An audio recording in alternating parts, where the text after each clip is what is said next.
I'm Shane Claiborne. I'm one of the founders of RAWTools Philly, and we're right at the corner of Kensington and Allegheny. Our shop's right on Kensington Avenue. From the beginning, my friends have called this organization I'm a part of RAWTools, which is war flipped backwards. That's how we get our name. But turning guns into garden tools and other life-giving things, art and crosses and jewelry.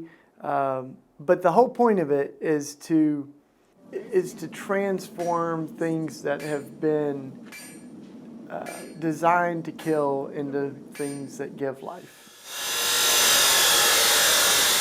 I am mostly the blacksmith there, so turn the guns into garden tools and other projects. We make hearts, and we're getting into melting different metals into shapes. I mean, the goal, right, is to take as many guns off the streets that we can, and we can definitely plant more gardens and grow more vegetables in this world. We've made these heart necklaces out of the slice of a gun barrel, and sometimes I think as we're kind of crushing the metal into a heart, we think of all the hearts that have been, crushed by gun violence in our neighborhood and the country. We try to make sure that none of the gun goes unused. We got to show the world there is another way than what we are doing. It's not only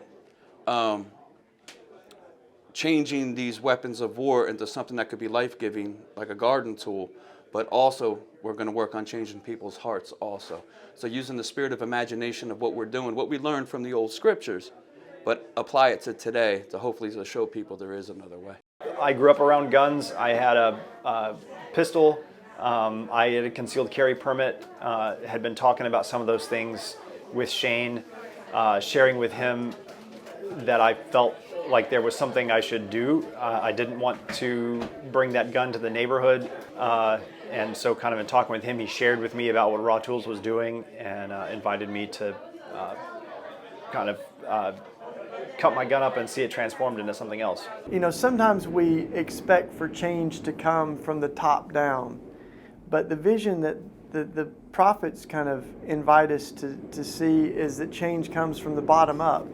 It's the people that are tired of violence, and they take things into their own hands and they begin to transform their weapons into plows and pruning hooks and tools that are meant to cultivate life.